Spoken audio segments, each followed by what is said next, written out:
And Major Garrett is in Asheville, North Carolina. Major, Trump seems to be focused squarely on Clinton's deplorables comment while showing restraint with regards to her health. What is the messaging operation we've seen this week? I'll tell you about the evolution of the Trump campaign. Well, I'm not sure it's so much evolution as just understanding the basics of politics. Now, perhaps you could say there was a time Donald Trump didn't have any understanding of the basics of politics, but he's getting it now. And one thing that's true in politics, if there is a problem for your opponent and it's a self-created problem, leave it alone. Don't do anything. Trump's instincts on this are now very sound.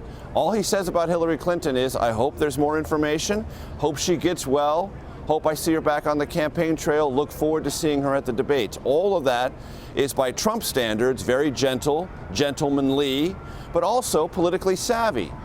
If he does anything that looks like he's trying to exploit this situation, there's a great potential for backlash, and Trump is not interested in that.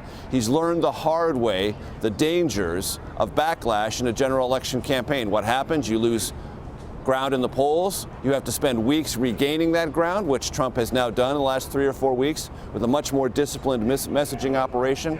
So Trump knows there is one conversation that his supporters want to hear him address, and he believes resonates for the rest of the country, which is Hillary Clinton's comments suggesting that millions of Trump supporters are bigots of one kind or another, and that's their only motivation for supporting Trump and not supporting Clinton. Trump likes that message because he believes it reinforces something that polling data already suggests about Clinton. People believe she's aloof, maybe a little bit elitist, and kind of a know-it-all.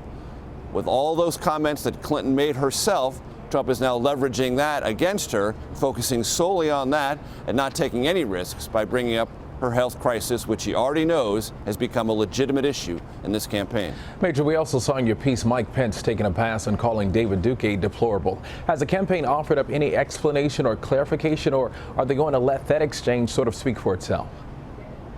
Oh, they'll let that exchange speak for themselves, because what Mike Pence did is what Trump backers love Trump and Pence to do, which is, from their point of view, not play the media game, not take the questions baked by reporters or anchors in a way to put them in a negative light.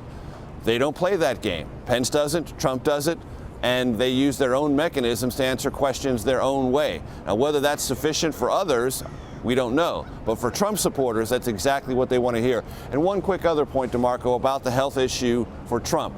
I can tell you now that, according to the current schedule, Trump will release more information about his own health this Thursday, scheduled on the Dr. Oz show, which will be shown that day, and we will learn at that show, Trump and Dr. Oz, more than we know so far about the Republican nominee's own health. All right, Major Garrett in Asheville, North Carolina. Major, thank you. You got it.